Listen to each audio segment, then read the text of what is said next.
Varicose veins కి సరైన చికిత్స కోసం సంప్రదించండి ఎవిస్ హాస్పిటల్. నమస్కారం సార్. నమస్తే అండి సిరి గారు. ఈ మధ్య కాలంలో మనం చూస్తూ ఉంటే ఎక్కువగా ఇటు కోర్టులో చూసినా లేకున్నా వార్తలు వింటూ ఉన్నా డివోర్స్ కేసెసే ఎక్కువగా వింటూ ఉన్నాం. అసలు అంటే వైవాహిక జీవితంలో మనందరికీ కూడా తెలుసు గొడవలు అనేవి కామన్. కానీ పెళ్ళైన కొద్ది రోజులకే విడాకుల వరకు వెళ్ళడానికి అంటే ఆ మైండ్ సెట్ ఎలా ఉండాలి అంటారు? అంటే ఇంత తొందరగా డైవర్స్ తీసుకోవద్దు ఇంత ఇంత చిన్న చిన్న విషయాలకే అన్నప్పుడు మనం ఎలా ఉండాలి అంటారు సార్? ఒక వైవాహిక జీవితం బాగుండాలి అంటే ప్రీ మ్యారిటల్ కౌన్సిలింగ్ అనేది ఇప్పుడున్న ప్రజెంట్ సిచ్యువేషన్కి అవసరం అంటారా? ఇప్పుడు ఒక మహాకవి రాసినట్టు తెంచుకుంటే తెగిపోతుందా దేవుడు చేసిన బంధం అని ఒక పాట ఉండేది. ఇప్పుడు అట్లా కాదు, ఎంత తొందరగా తుంచుకుంటే ఆ దేవుడు చేసిన బంధాన్ని కూడా తుంచేసుకుందాం, చిదిమేసుకుందాం అన్నట్టుగా తయారైంది నేటి ఆధునిక యువకుల యొక్క వైవాహిక జీవితాలు. రీసెంట్గా మనం ఒక న్యూస్ చూసాం సిరి గారు. ముఖ్యంగా పెళ్ళైన 3 నిమిషాలు జస్ట్ విత్ ఇన్ 3 minutesలో ఒక మ్యారిటల్ లైఫ్ కోర్టు ఆధారంగా ఒక మ్యారేజ్ చేసుకొని కోర్టు మెట్లు దిగలేదు, ఇంకా దిగుతుండగానే ఒక చిన్న భేదాభిప్రాయం వచ్చింది, వెంటనే పైకి వెళ్ళారు, వాళ్ళిద్దరు కూడా డివోర్స్ తీసుకున్నారు. ఇది కువైట్లో జరిగిన సంఘటన.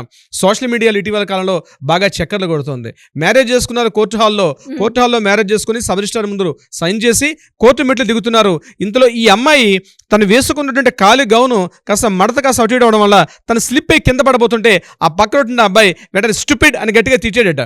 ఎప్పుడైతే గట్టిగా తిట్టాడు స్టూపిడ్ అని, నువ్వు నన్ను స్టూపిడ్ అని తిడతావా అని చెప్పి ఆ అమ్మాయి వీడికి పైకి వెళ్ళి, ఇంకా మ్యారేజే కొద్ది నిమిషాలు కూడా కాలేదు, నన్ను స్టూపిడ్ అని తిడుతున్నావు అంటే వీడు రేపు పొద్దున ఇంకా నన్ను ఏ రకంగా నన్ను బలహీనపరుస్తుందని చెప్పి వెంటనే ఎక్కడైతే సైన్ చేసిన సబ్ రిజిస్టర్ ఉన్నారో ఆయన పైకి వెళ్ళి, సార్ ఇతను అంటే నాకు ఇష్టం లేదు, ఇమ్మీడియట్గా మాకు డివోర్స్ ఇప్పించండి అని చెప్పి అడగడం కూడా జరిగింది. అంటే బహుశా మ్యారేజ్ అయ్యి ఇంకా వాళ్ళ సిస్టమ్స్లో కూడా వాళ్ళ డీటెయిల్స్ ఇంకా ఎంటర్ కూడా చేయలేదు, అప్పుడే డివోర్స్ లెటర్ రెడీ చేయడానికి కోసం చెప్పి అక్కడ ఉండే ప్రింటర్స్ కూడా రెడీ అయిపోయారు. అంటే ఇటువంటి వింత పోకడ్లు 2004లో ఒక ఇప్పటివరకు మనం చరిత్రలో చెప్పుకోవాలనుకుంటే అతి షార్టెస్ట్ అంటే మ్యారేజ్ చేసుకుని అతి తొందరగా డివోర్స్ తీసుకున్నారంటే 90 days అని చెప్తారు, అది చరిత్రలో ఉంది. 90 minutesలో మ్యారేజ్ డివోర్స్ తీసుకున్నారు. ఎందుకు మ్యారేజ్ తీసుకున్నారంటే పెళ్ళైంది 1.5 hour తర్వాత ఇమీడియట్గా ఆ అమ్మాయి వాళ్ళ ఫ్రెండ్స్ తోటి ఈ అబ్బాయి చాలా అనుచితంగా ప్రవర్తించాడని చెప్పి, ఆ అబ్బాయి కాస్త అసభ్యంగా ప్రవర్తించాడని చెప్పి ఎప్పుడైతే ఆ అమ్మాయి పాయింట్అవుట్ చేసి ఇమీడియట్గా కోర్టు హాల్కి వెళ్ళి, నాకు ఇతనితో మ్యారేజ్ చేసుకున్నాను కానీ నా ఫ్రెండ్స్తో ఇతను చేసే ప్రవర్తన నాకు ఇతని మీద సరైనటువంటి విధానం లేదు, అతని యొక్క ప్రవర్తన విధానం బాలేదు, కాబట్టి ఇమ్మీడియట్గా నాకు డివోర్స్ ఇప్పించమని చెప్పి అక్కడ ఉన్నటువంటి సబ్ రిజిస్ట్రార్ గారికి ఆమె రాయడం, ఇమ్మీడియట్గా అతను ఇప్పించడం జరిగింది. ఇప్పటివరకు 90 minutes మనం షార్ట్ లిస్ట్ అనుకున్నాం, అటువంటిది 3 minutes వచ్చింది. అంటే నేను ఎందుకు చెప్తున్నానంటే శ్రీ గారు 3 minutesలో డివోర్స్ ఎంత దారుణం అండి. అంటే ఎందుకు మ్యారేజ్ చేసుకుంటున్నారు, ఎందుకు విడిపోతున్నారు కూడా అర్థం కానటువంటి పరిస్థితిలో ఉన్నారు. అందుకనే మనం ప్రీ మ్యారిటల్ కౌన్సిలింగ్లు పెట్టాం, మనం చాలా సక్సెస్ఫుల్గా రన్ అవుతున్నాయి. మీరు, నేను, ముఖ్యంగా మన CEO నాగరాజు గారు అందరం కూర్చుని మనం చేసినటువంటి ప్రీ మ్యారిటల్ కౌన్సిలింగ్ చాలా సత్ఫలితాలు ఇస్తుంది. సిరి గారు 3 నిమిషాల్లో డైవర్స్ తీసుకునే సిచ్యువేషన్ దాకా వెళ్ళారు అంటే వాళ్ళిద్దరి మధ్యన అండర్స్టాండింగ్ లోపమైందంటారా, లేదు అంటే సరిగ్గా వాళ్ళకి వాళ్ళు తెలుసుకోలేదా అంటారా? ఎలా చూడొచ్చు అంటారు? ప్రేమించడం వేరు, ప్రేమించిన తర్వాత వైవాహిక జీవితం అడుగు పెట్టడం కోసం మరికొన్ని విధి విధానాలు ఉంటాయి. ప్రేమించడానికి ఎటువంటి అర్హత లేదు, ఎవరితోనైనా ప్రేమించుకోవచ్చు. ఏ సందర్భం, వయసు తారతమ్యం కాకపోవచ్చు, పెద్ద చిన్న తారతమ్యం లేకపోవచ్చు, ఒకటే అర్హత, స్త్రీ పురుషుడు ఈ 2 అర్హతలుంటే చాలు ప్రేమించుకుంటున్నారు. కానీ ప్రేమించి 1 ఏడాది 2 ఏళ్ళు 5 ఏళ్ళు ప్రేమించి కూడా మ్యారిటల్ స్టేటస్లో అడుగు పెట్టేటప్పుడు మాత్రం కొన్ని విధి విధానాలు ఉంటాయి. ప్రేమించడం అంటే ఎవరి ఇళ్లలో వాళ్ళు ఉంటారో, సహజీవనం చేసుకుంటారు, కొంతమంది ఎక్కడైనా ఉండొచ్చు. కానీ మ్యారిటల్ స్టేటస్లోకి వెళ్ళేటప్పుడు మాత్రం తప్పనిసరిగా కొన్ని అర్హతలు ఉండాలి. అటు అబ్బాయికి ఉండాలి, అమ్మాయికి ఉండాలి, సర్దుకుపోయే తత్వం ఉండాలి. నేను సర్దుకుపోను అని చెప్పి ఎవరికెవరు అహంకారంగా ఉండడం వల్ల మిగిలేది వాళ్ళు చిన్నాభిన్నమైన కుటుంబాలే. రేపు పొద్దున పిల్లలు కూడా పుట్టారనుకోండి, ఇంకా ఆ వ్యవస్థ ఇంకా చిన్నాభిన్నం అయిపోతుంది. అందుకని ప్రీ మ్యారిటల్ కౌన్సిలింగ్ ఏం చేస్తున్నామంటే మనం డెఫినెట్గా వాళ్ళందరినీ కూర్చోబెట్టి వ్యక్తిగతంగా ఇండివిజువల్గా కౌన్సిలింగ్ చేస్తాం, తర్వాత ఇద్దరిని కూర్చోబెట్టి కౌన్సిలింగ్ చేస్తాం. కౌన్సిలింగ్లో తెలిసిపోతుంది వీళ్ళిద్దరూ మ్యారేజ్ చేసుకుంటే కలిసి ఉండగలరా ఉండలేరా అన్న విషయం. సో ఈ వేదిక ద్వారా నేను చెప్తున్నానండి, ఎవరైనా సరే బిఫోర్ మ్యారేజ్ మీరు లవ్లో ఉండేటప్పుడు బిఫోర్ మ్యారేజ్ డెఫినెట్గా మనల్ని సంప్రదించగలిగితే వాళ్ళ వైవాహిక జీవితం కొనసాగింపుగా ఉంటుందా, వాళ్ళ వైవాహిక జీవితం ఏమైనా అంతరాయాలు కలిగి ఉంటుందండి మనం కౌన్సిలింగ్ తెలియపరచవచ్చు. మన యొక్క కౌన్సిలింగ్ తీసుకొని డెఫినెట్గా మ్యారిటల్ స్టేటస్లోకి వెళ్ళడం అత్యుత్తమం. ఈ విషయం చాలా మంది చెప్పడం కూడా జరిగింది. వీలైతే మనం కొన్ని టెస్టిమోనియల్స్ కూడా తీసుకుందాం డెఫినెట్గా. అయితే దీనికి సంబంధించి నేను ఒక చిన్న కథను కూడా మీకు చెప్పే ప్రయత్నం చేస్తాను. మనం కౌన్సిలింగ్లో వాడేటప్పుడు చాలా విషయాలు చెప్తాం, అందులో మీకు ఎగ్జాంపుల్ చెప్తాను చిన్న కథ ద్వారా. అది షార్ట్ లిక్ ఒక 1 minute మీకు చెప్పే ప్రయత్నం చేస్తాను. ఇది రామాయణం సంబంధించింది. ఒకరోజు గుజరాత్ వడోదర రైల్వే స్టేషన్ దగ్గర ఒక పెద్ద మనిషి కూర్చొని అతను రామాయణ యొక్క ట్రైన్ కోసం వెయిట్ చేస్తున్నారు. ఆ వెయిటింగ్ గ్యాప్ లో ఏం చేస్తానంటే ఒక పెద్ద ఆయన ఆ సిమెంట్ చెప్ట మీద కూర్చొని తన రామాయణం చదువుకుంటున్నాడు. ఆ పక్కన అప్పుడే పెండై వధూవరులు ఇద్దరు కూడా మెడలో దండలు కూడా ఇంకా మార్చుకోలేదు. ఆ దండలతోటే బహుశా వేరే వాళ్ళ అత్తవారింటికో అమ్మగారింటికి వెళ్తున్నారేమో బహుశా తెలియదు. వాళ్ళిద్దరు కూడా నూతన దంపతుల పక్కన ఉన్నారు. ఈ పక్కన సిమెంట్ చెప్ట మీద ఆ పెద్ద మనిషి రామాయణ పుస్తకం చూస్తున్నాడు. అయితే ఈ వ్యక్తి ఎవరైతే ఉన్నారో ఈ పెద్ద ఆయన అప్పటికే గుజరాత్ లో చాలా ప్రాముఖ్యం పొందిన వ్యక్తి. అనేక వేల ప్రవచనాలు చేశారు. రామాయణ మహాకవి అనేక వందల వేల ప్రవచనాలు చేశారు. ఒక గొప్ప వ్యక్తి, ఆయన పేరు నర్సీ మెహతా. ఈ నర్సీ మెహతా గారు ఏం చేశారంటే ఆ పక్కన కూర్చొని నూతన దంపతులు ఇద్దరు కూడా ఇమీడియట్గా వీళ్ళని చూసి ఎన్నిసార్లు చూస్తాడు ఈ రామాయణ పుస్తకాన్ని, ఈయనేం పిచ్చివాడా, ఇప్పటికే కొన్ని వందల ప్రవచనాలు ఇచ్చాడు కదా, ఇంకా ఈ రామాయణ పుస్తకం మీద ఏం ప్రవచనాలు ఇస్తాడు అని వాళ్ళిద్దరు కూడా ఒక వెటకారంగా జోక్ వేసుకున్నారు. ఈ జోక్ విన్నటువంటి నర్సీ మెహతా గారు ఇమీడియట్గా జోక్ నవ్వి ఊరుకున్నారు. ఇంతలో ట్రైన్ రానే వచ్చింది. ప్లాట్ఫామ్ మీద ట్రైన్ ఆగింది. ట్రైన్ ఆగంగానే ఇద్దరు కూడా వెళ్ళడం జరిగింది. ఈ పెద్ద ఆయన కూడా ఈ నర్సీ మెహతా గారు కూడా ఈయన వెనక డోర్ నుంచి వెళ్తున్నారు. పెళ్లి అయినటువంటి దండలు ధరించినటువంటి ఆ దంపతి ఇద్దరు కూడా ఆ ముందు డోర్ నుంచి ఇద్దరు కూడా వెళ్తున్నటువంటి వ్యక్తి ఇద్దరు కూడా చేసి ఇంతలో ఏం చేశాడంటే ఆ అబ్బాయి ఇమీడియట్గా తొందరగా ట్రైన్ ఎక్కేశాడు. ఈ అమ్మాయి ఆ కొత్త శారీ కట్టుకోవడం వల్ల ఆమె ముందు వెనకబడుతూ కాస్త ఇంట్లో ట్రైన్ ఎక్కువసేపు ఆగదు, బస్సు 2 minutes అనుకుంటా వదోదర రైల్వే స్టేషన్లో ఆ అమ్మాయి తడబడుతూ అక్కడ పడిపోవడం జరిగింది. ఆ ప్లాట్ఫామ్ ట్రైన్ ఎక్కబోతూ ఆ తొందరపాటు అమ్మాయి పడిపోయింది.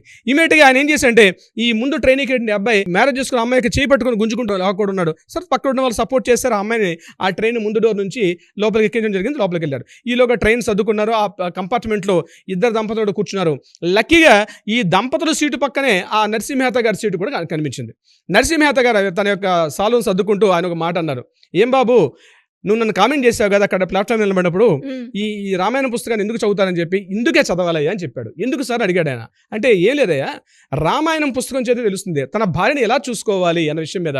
రామాయణంలో ఏం జరుగుతుందంటే వనవాసం టైంలో ముందర లక్ష్మణస్వామి నడుస్తుంటారు, మధ్యలో సీతమ్మతలు నడుస్తుంది, వెనక వైపు రామచంద్రమూర్తి నడుస్తారు. అంటే స్త్రీని తన రక్షణ కల్పించాల్సిన బాధ్యత అది. అంతేగాని తను ముందెళ్ళిపోయి వెనక సీతమ్మతల్ని వడివడగలేదు. మీరు ఎంటైర్ త్రోట్ రామాయణం వనవాస ప్రక్రియ మొత్తం చూడండి. ఎక్కడైనా మీరు చిత్రాలు చూడండి, బొమ్మలు చూడండి, సినిమాలు ఉన్నటువంటి ఏమైనా సన్నివేశాలు చూడండి. ముందు లక్ష్మణస్వామి నడుస్తుంటారు, వెనక మధ్యలో సీతమ్మతలు ఉంటుంది, వెనక రామచంద్రమూర్తి ఉంటారు. ఇది యాక్చువల్ అంటే స్త్రీకి భారీగా ఉన్న వ్యక్తిని తను ప్రొటెక్ట్ చేసిన బాధ్యత. ఆ యొక్క అరణ్యంలో ఎవరైనా రాక్షసులు ఇట్లాంటి వాళ్ళని కూడా రక్షించాల్సిన బాధ్యత, తన అర్ధాంగిని రక్షించాల్సిన బాధ్యత రామచంద్రమూర్తి ఉంది. కాబట్టి ఆ సన్నివేశం, ఆ ఫోటో మనకి ఏం చెప్తుందంటే తన భార్యని ఎలా చూసుకోవాలి అన్న సంఘటన తెలియపరుస్తుంది. సో ఇదే వృత్తాంతం నర్సీ మెహతా గారు చెప్తూ, నువ్వు ఇన్నిసార్లు అడిగావు కదా రామాయణం ఎన్నిసార్లు చదువుతారని, చదివిన ప్రతిసారి ఏదో ఒక కొత్త కోణాన్ని కనిపిస్తుంది. అంటే నువ్వు ఏం చేయాలంటే ముందుగా ట్రైన్ ఎక్కేటప్పుడు ముందుగా నీ భార్యని ముందుకెక్కించాలి, తర్వాత నువ్వెక్కాలి ట్రైన్, ఆమె ఏమైనా ఇబ్బందులు పడకుండా ఉండాలంటే. ఇది కరెక్ట్ పద్ధతి బాబు. ఈ ఒక్క సంఘటన తెలియాలంటే నువ్వు రామాయణం చదవాలని. నేను ఈ కథ ఎందుకు మీకు చెప్పాల్సి వచ్చిందంటే, మనం కౌన్సిలింగ్లో వచ్చేటప్పుడు, ముఖ్యంగా ప్రీ మ్యారిటల్ కౌన్సిలింగ్ వచ్చేటప్పుడు వాళ్ళకి పూర్తిగా మనం కౌన్సిలింగ్ చేస్తాం. వీళ్ళు నిజంగా ప్రేమించుకునేటప్పుడు 1 year 2 years 5 years వాళ్ళు ప్రేమించుకోవచ్చు. కానీ పెళ్లికి వీళ్ళకి అర్హత ఉందా లేదా, ఈ వ్యక్తితో అంటే స్త్రీకి పురుషుడు, పురుషుడికి స్త్రీ ఇద్దరు కలిసి పూర్తిగా తమ జీవిత భాగస్వామిగా తమ మ్యారిటల్ వైవాహిక జీవితాన్ని కొనసాగించగలరా లేదా, ఏవైనా ఒడిదుడుకులు ఉంటాయా, ఒకవేళ ఉన్నట్లుంటే వాళ్ళకి పూర్తిగా మనం కొంత రెమెడీస్ ఇవ్వడం, ఎలా కలిసి ఉండాలని మనం చెప్పే ప్రయత్నం చేస్తాం. ముఖ్యంగా వీళ్ళిద్దరు కూడా చిన్న చిన్న కారణాలకు విడిపోకుండా ఒక మంచి హ్యాపీయెస్ట్ లైఫ్, ఒక హ్యాపీయెస్ట్ మ్యారిడ్ లైఫ్ పూర్తిగా డీల్ చేయాలంటే ఖచ్చితంగా కౌన్సిలింగ్ ఎంటర్ అయితే మనం పూర్తిగా వాళ్ళకి ఇచ్చే ప్రయత్నం చేస్తాం. దీని మీద సిరి గారు, ముఖ్యంగా మన CEO నాగరాజు గారు అయితేనేమి, మీరైతేనేమి, మన యాంకర్ సోషి గారు, అందరం కూడా కలిసి ఒక టీమ్గా మనం చేసిన కౌన్సిలింగ్ సత్ఫలితాలు 100% ఇచ్చింది. సో ఈ వేదిక ద్వారా నేను ఏం చెప్తున్నానంటే, డెఫినెట్గా మీరు ముందుకు రండి. మీరు మ్యారిటల్ లైఫ్లోకి వెళ్ళేటప్పుడు డెఫినెట్గా మీరు ఒకసారి వచ్చి కౌన్సిలింగ్ వచ్చి అటెండ్ అయ్యి మీరు మ్యారేజ్ చేసుకుంటే డెఫినెట్గా 100% నేను చెప్పగలను సిరి గారు, మీ లైఫ్ హ్యాపీగా ఉంటుంది. చిన్న చిన్న కారణాలతోటి కోర్టుల మీద మనం ఒత్తిడి తీసుకొచ్చి అక్కడికి వెళ్ళి మనం గంటల కొద్దీ డబ్బు వేస్ట్ చేసుకోవచ్చు, టైం వేస్ట్ చేసుకోవచ్చు. ఇవన్నీ వేస్ట్ చేసుకోకుండా బిఫోర్ ప్రీ మ్యారిటల్ కౌన్సిలింగ్ మన దగ్గర రాగలిగితే మనం ఒక దిశ నిర్దేశం చేసే ప్రయత్నం అయితే చేస్తాం సిరి గారు. Great sir. నిజంగా మీరు చెప్తూ ఉంటే ఇప్పుడు ప్రజెంట్ జరుగుతున్న సంఘటనలు చూస్తూ ఉంటే విడాకుల వరకు వెళ్ళిపోతున్నారు చిన్న చిన్న కారణాలతోటే.